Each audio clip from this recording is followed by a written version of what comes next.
Hey everybody, Jayborino here, welcome back. This is Legends of Arkain's second Orc book.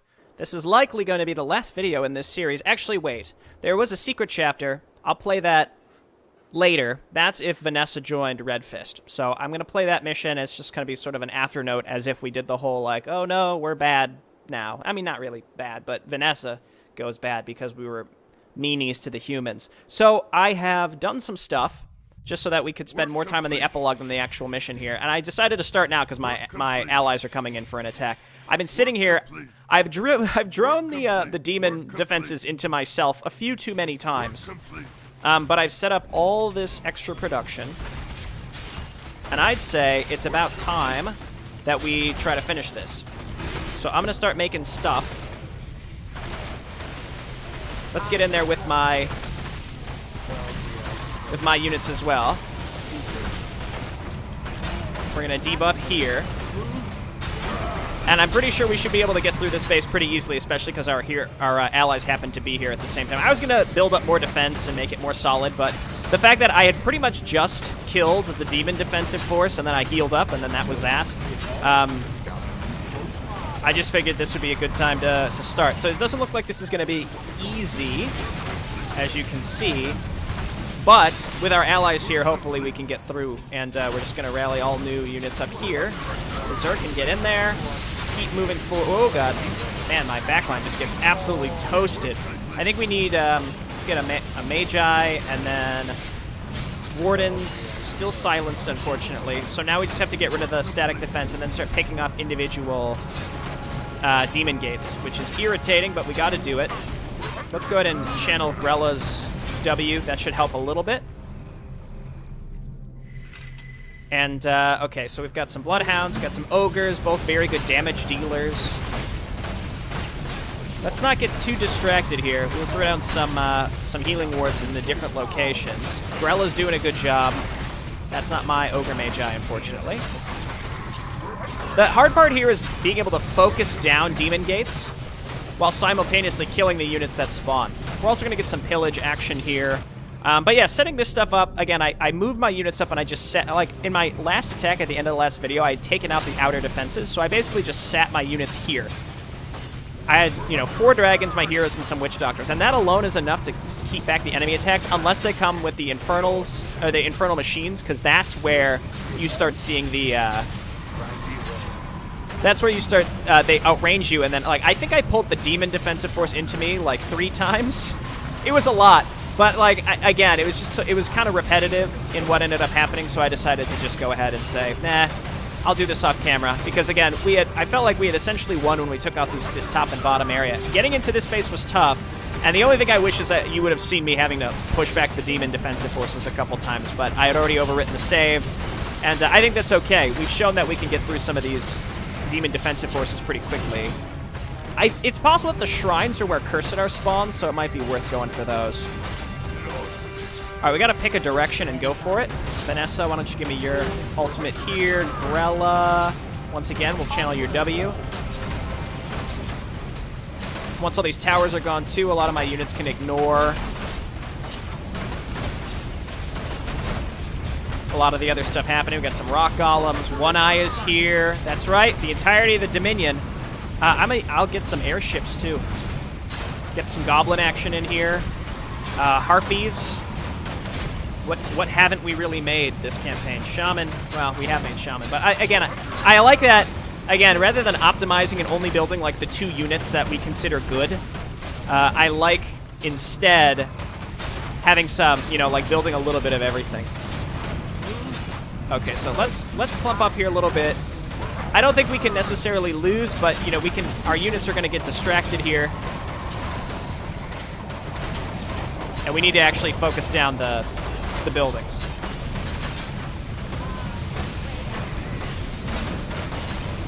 Okay, great. Then we got some harpies coming in. One of you can be a wind witch, sure. But yeah, overall, like, I've had an excellent time with this campaign. There were, one mission was bugged, and then after it was fixed, it was still hard, but looking back, I think that was possibly my favorite mission. Like, I really like Mission 13. because it was hard all throughout, whereas this mission was hard at the beginning and now has become relatively easy once I was able to just completely box the demons into their base. as missions tend to get, you know, when you can box enemies into their base. But anyway, this guy's still silenced. When you're not silenced, we're gonna get a fatty heal on this group, dude. But anyway, like I liked it's easy to get to look back on some of the missions and be like, oh man, this campaign. But like realistically, I think it was very good, and I think a lot of the feedback that I was able to provide with video evidence was really helpful for Char, and I think the campaign's in a really good spot. So like missions 4 and 6, and then that mission where you controlled like 3 different factions, what was that, 8? 4, 6, and 8? I think those were the ones. I think are all so much more fun now. I've gotten some feedback from people on those videos where they're like, hey, I play this after the update, and it's actually really fun now. So I'm really happy to see that. I'm sure Char is happy to see that as well. So like, I'm pleased to have been able to provide some assistance in that manner. All right, you all just ignore this stuff, please. We don't need to fight another demon overlord. We just don't need to do it. Oh no, they mind control the bloodhound. Remake them. I really like bloodhounds. They're really fragile though. So it's kind of like, yeah, they're good, but I make them even though they might not be the best. Inner fire, please. There you go. Okay, and that should do it soon enough, and we can replay this. But like, I kind of want to go like mission 4. I didn't think was that bad. I just didn't play it great. I kind of want to go back and see what it is now because I'm sure it's really fun. I did actually replay it with cheats to get back to where I was. God, these demon overlords, man. But I want to like play it again. I kind of want to play mission 6 again to see how it is. And I think mission 8 would be really good with 2 bases that have different units that you can build between each. That will make a really big difference. Also, shield bearers are nerfed. And then you have the Centaur ally, which is cool, and they get some special units. So, honestly, I think that a lot of the stuff that was changed is probably in a really good spot right now, and I'm really excited to try it again. So don't get too intimidated by these maps. I think Char wants them to be, dare I say, playable, like accessible. Like, I think they're still accessible to a degree, right? They're still hard. They're harder than normal difficulty of most other campaigns, but they're definitely playable, and you just have to get into, like, the big macro, big battle mindset, which is, you know, not typical Warcraft 3, like the vanilla game or other campaigns we played, where you have a very small number of units and you have to micro them heavily. Here, you know, build a giant army. You might have to throw away a giant army several times, and I think that's just how Arkain is. So, you know, looking back, I think Coats of Gold was probably my least favorite mission, assuming that mission 6 is different now, right? Oh my god, where did these come from? Spawned out of nowhere. I thought we were killing the demon gates. They just get free reinforcements because I guess the demons are flooding from the eastern kingdoms, right, to get here. Anyway, I really like mission 13. Mission 14 is okay, but I feel like there are a lot of artificial things that make it longer than it needs to be. Anyway, this demon gate should do it. I'm really excited to see what the epilogue is like. I think we were very consistent with a lot of our choices. Logan is here and he's alive. We didn't use the purificator. I mean, if you want to see it, go watch the end of the last video to see what happens if you do use it. But I had said before that I'm going to try it. I'm saving beforehand. No matter what happens, I'm going to reload so that we don't use it. The demons have been defeated, and the few that are still alive are on the run. We've won, my friends. So, what do we do now? Hunt them down? You know we cannot stay here. The other human armies are probably already on their way to take their lost lands back. Chasing the demons would be suicide, and you know that, Okri. No, the war is over. It is time for us to return home. Tell Petchin to prepare his zeppelins and evacuate our forces. Because he's alive, and he didn't blow himself up. At once, Amari. Awesome. So for once, we're just going to hit continue, go straight into the epilogue. This is going to be our epilogue video. What a treat. A cool hour. That's a good length. An age of peace. As the victorious warriors of the tribal dominion are leaving the kingdom of Carol and the battlefield there behind them, Carol and Rengar send massive armies only to find the fortress of the Golden Guard deserted. While they retake the territories Carol had lost in the war, the revived nation of Juinor under King Gardon is marching to reconquer the lost kingdoms of Lore and Isilmore. Tensions are high since the kingdoms of Carol and Rengar both are not sure what to make of this situation. Yet, such are the matters of the humans, not of the tribal dominion. This alliance of races now has a deserved time of peace to build our own kingdom in Salria. And I assume we have a tentative peace with Juanor, right, because of Brian. It seems like Gardon is willing to look the other way as long as we don't aggravate him in any way. So this seems like a much better ending than the second human book. I apologize for being late. I didn't know we would meet this soon. You're not late, Amari. We just started early because there are other things we wanted to discuss prior to your arrival. Where is King Gorhal? His Majesty has already returned to Knoll Island to coordinate the reconstruction of our home, and to bring more Knolls over the sea to live in Salria. I have been sent here to serve as his replacement. Woof! Very well. So, what news do you have for me? The humans are currently tearing the Purificator apart, slowly and carefully. They don't seem to trust that thing. Too bad I could not take it with us. I would have loved to further study it. And that's because Marin's dead, so Gardon can't use it, so the undead never have to destroy it behind the scenes. It's probably better that way. If we had it, the humans would only have another reason to invade us. True. Right now they don't dare attack us since we destroyed the demons.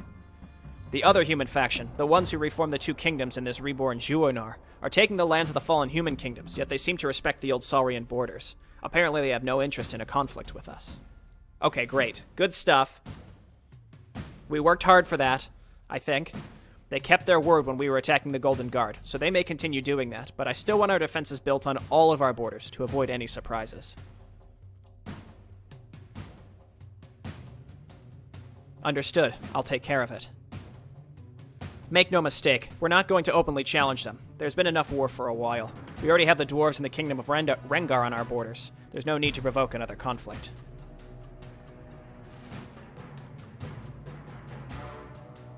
I agree, but we have to be on our guard. Some humans would like nothing more than to put an end to us rather than to watch us create our own realm. Wait, where's Logan? Logan is left to return to the services of the ruler of Juonor. I wonder if we will ever see him again. He made it. I surely hope so. He is a warrior of honor, and one of the few who do not consider us the enemy. The surviving humans of Saria have joined us. I could convince them that we mean them no harm, and that they hated their old rulers for being corrupt and selfish anyway. There should be no issue with them. Hell yeah, it's because we got Vanessa still on our team. I appreciate your support, Vanessa. You have made this possible. A human can convince other humans easier than any of us could have. I'm still skeptical about working with the humans of Saria, but I can see the wisdom in it. Let us hope they will not betray us.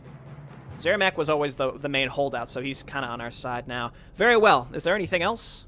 Actually, yes, there is one more thing. The others and I have been talking about one particular topic during your absence. You have led us well during this war. Without you, none of us would be here. I only did what was the right thing to do. Yet, you were the only one who had the courage to do it, Amari. We want you to be more than our leader. We want to give you a proper title. You mean? I met several chieftains during my time, but none were as efficient as you. You not only served as a great advisor to your father when he was still with us, you have also proven to be a great leader. I've not been able to witness most of your war in Saria, but from what I have heard, you are just the kind of leader we needed, and I have seen you fight. The Iron Thunder clan will be honored to continue serving you both in war and peace alike.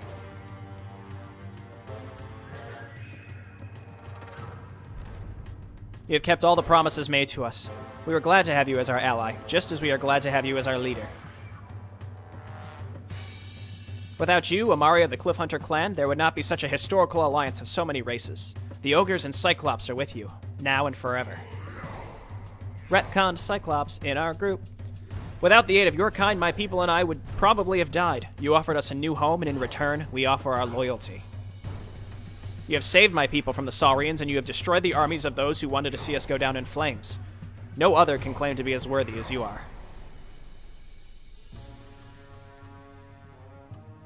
We've been working together for a long time now, and we've had a good time, even if you didn't get to see that cannon in action. Regardless, the goblins stay with you, of course. I believe that you'll be very successful, Amari. Rangul would be proud if he was still alive, I'm sure. You succeeded where he failed. On behalf of His Majesty King Grand Gorhal, I have the honor to announce that all high-ranking leaders of the tribal dominion hereby choose you to be our empress. You shall lead our people in times of peace and war until the end of your days. And then there will be a succession crisis and it will all fall apart. This is a great honor, fellow members of the Dominion. I will gladly accept your offer, but I want you to know that without the rest of you, I would not have been able to make it this far. We've all served our races very well. Now, we deserve some rest. Prepare the great feast. Today we celebrate not only our new home, we also celebrate the end of the great war that has endangered the continent for so long. The words of a true ruler. All hail Amari, our new empress. May she reign us with wisdom until the stars fall from the sky. Or just old age. Death by old age. So many shadows. The fruition of the work of my protege. She has served me well. I remember how they were all long gone when I returned to this realm. My shadows, my race, destroyed. I also remember the pain I felt when I learned of it. So many were lost. Ah, Amari, I should congratulate you on your success. You have done what even Gardon could not. Your teachings have brought me very far, Master. They certainly served you well, but I think you could have done it without them as well. I've chosen you as my apprentice because you already were very skilled, not because you needed my teachings.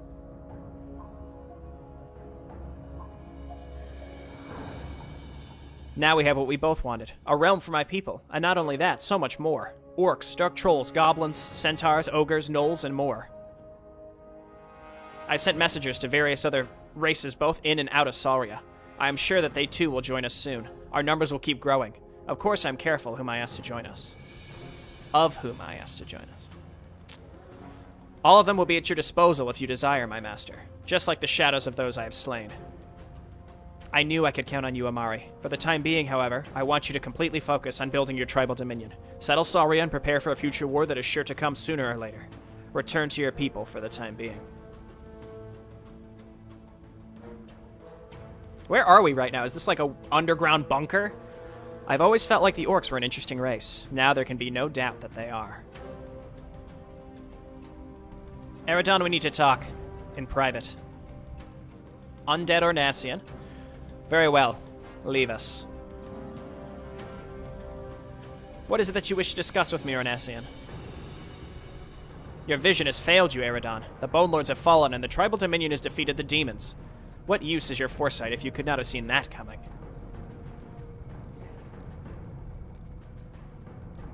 I too am puzzled as how the Orcs and their allies have managed to win this conflict. Yet keep in mind that their race is immune to my manipulations and is rather unpredictable in their actions. It is their weakness and their strength at the same time.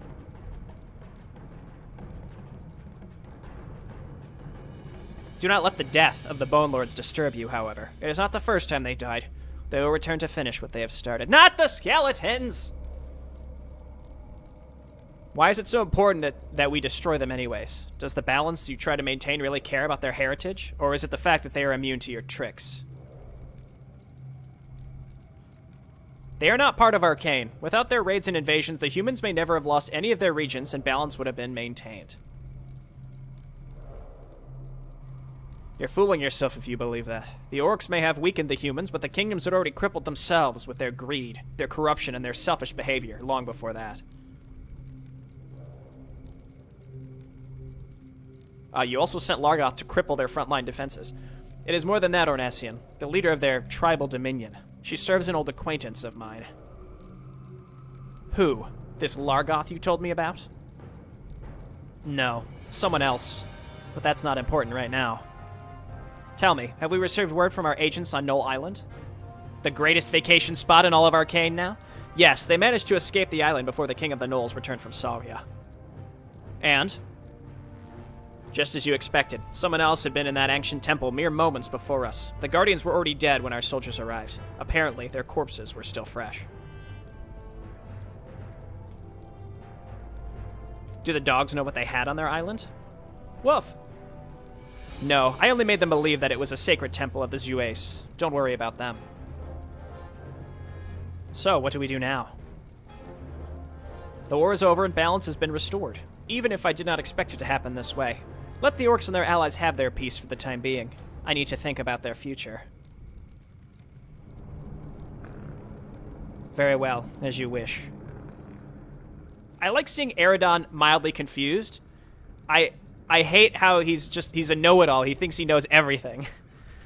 I remember this room. It has not changed much.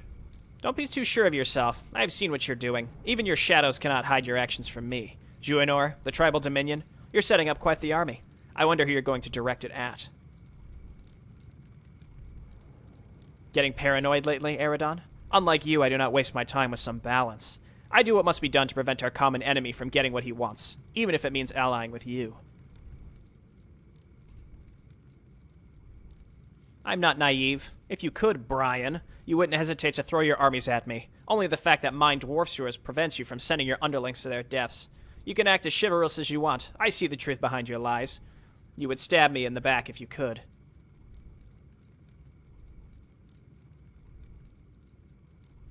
Stab you in the back? You mean like you stabbed the demon god in the back just as he had dealt with the traitor? Who knows? If you had not done that, perhaps the Dark One would be completely dead now. You caused this mess yourself. You crushed your own balance on that day.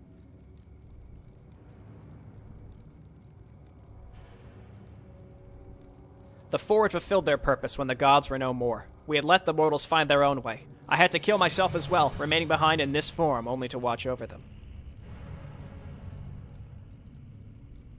Watch them? You raise their dead and send them against them. No, Eredon, you are not watching them anymore. You stopped doing that centuries ago when you started manipulating them. I enjoy this conversation. Would you have preferred me to watch as they are destroyed by the demons? If I had not intervened, they'd have destroyed themselves or worse, would have become thralls of the Dark One, like his Mogtar underlings. Where were you during that time again? Teaching a boy shadow magic? Got him. Well, that boy now heads like the strongest empire on the continent now. I shall forgive you your outburst, for now. I will blame your human host, as it is quite obviously the source of your anger. You should finally get rid of it and stop pretending to be this Brian that even you yourself seem to believe that you are.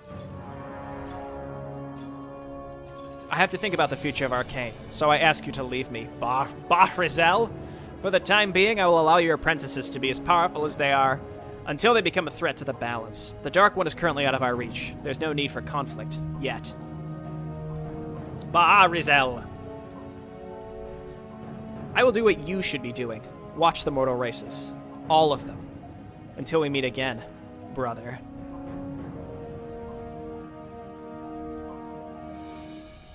Congratulations, you finished the second Orc book of Arkain. I hope you enjoyed playing it as much as I enjoyed creating it. The Orc part of the series is over for now, but the Legends of Arkain is far from done. The war is far from over. Good luck. Oh, I see. It takes your name. It takes your profile name. I should just have a profile name like Fuckhead. Good luck, Fuckhead. And you're like, Jesus, Shar.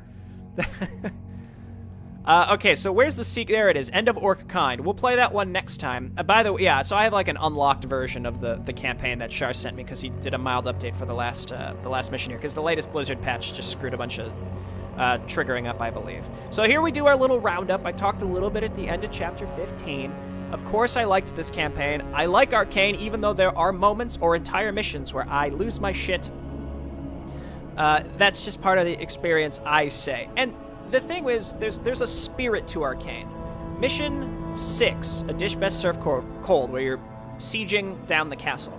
The spirit of the map is to be very time-consuming, and you have to grind your way through an extremely well-defended castle. That is the point. That is the spirit of Arkain. So when I play it and I have complaints, I'm not saying, make this all around easier so I can A-click my way through this fortress. I understand the point of the mission is to be that way.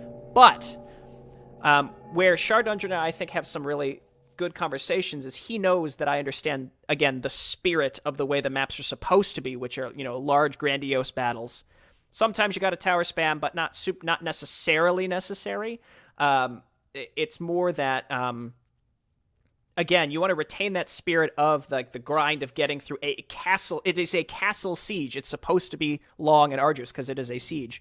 but there are some things that are like more quality of life so that it's not necessarily arduously sloggy, I guess. So like there's a fine line there, and I'm glad that I think my feedback helped on some of these maps, not necessarily all of them, because I think many of them were great. So it's easy to watch, you know, when the middle of chapter 14, where like I'm making barely any progress and I'm chipping away at these stupid siege engines and arcane towers that are like lining cliff edges with dragons, and you're like, Jesus, what is happening? You know, I think that's the exception and not necessarily the rule. I think a lot of these earlier missions were fantastic. The micro missions were all good, and they pushed the story forward really well. I thought, you know, Mission 4 has been updated, Mission 6 has been updated, Mission 8 has been updated. I think there have been minor changes to a lot of the other ones. I thought Dark Sea was really good. A Red Day was excellent after it had been updated. I honestly think the only one in retrospect, assuming that it wasn't changed, is Chapter 14 was just blah. And that's partially because we've already played this map, right? We just have a different faction. And our faction is stronger, but that doesn't necessarily mean that the map needs to be made that much harder. It's still fun to play the same one, and you realize, like, wow, what it could have served as is to show the player and made it very clear, like, wow, we are so much stronger than Gardon was. This is awesome, because it's the exact same map. But instead, you know, the gold mines were removed, there were a bunch of towers that were added, just, you know, minor changes that made it harder all around. And we experienced some bugs here or there, which I think in some cases were Blizzard's fault, and in some cases it's just a specific terrain or map design, and you fix those little tweaks, getting Marin's defensive force pulled into us a couple times in Chapter 14, et cetera, et cetera. In terms of the story, I feel like the ending of this was like the happy ending out of all of the 5 campaigns we played. So the three first books, and then the second human book, and then this one. You had the opportunity to actually have like a happy ending. Obviously, Petchen could have been dead. Vanessa would have not been there. We would have had to struggle without her. Not having her in the last mission could have been pretty tough. Not having her in Chapter 13 would have made it really hard as well. Grafzag does give us that command aura, or we could make an Ogre Overlord. But it's just, you have to consider other things. Again, like, what's the best way to get Command Aura in this group without Vanessa? So having Vanessa in there, I think, was a really good reward for certain choices. I think the secret chapter is the reward for killing humans. I do think that the first Orc book does kind of steer you towards being semi-friendly with the humans anyway, like where you had to kill either the undead or the humans. Who's not going to just kill the undead?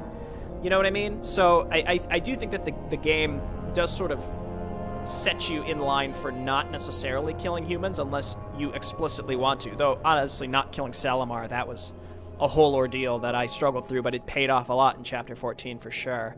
One big difference between this and second human book is I didn't feel like there was like an awesome moment like Long Live the Queen. Do you remember when 2 factions on that map switched sides, and then you destroyed a side base, and then you got like the knights, the rebuilt Knights of Combe come in, and you get like Korra coming back with reinforcements like that? I think that was my favorite map of second human book, and I didn't feel like there was necessarily a moment like that here.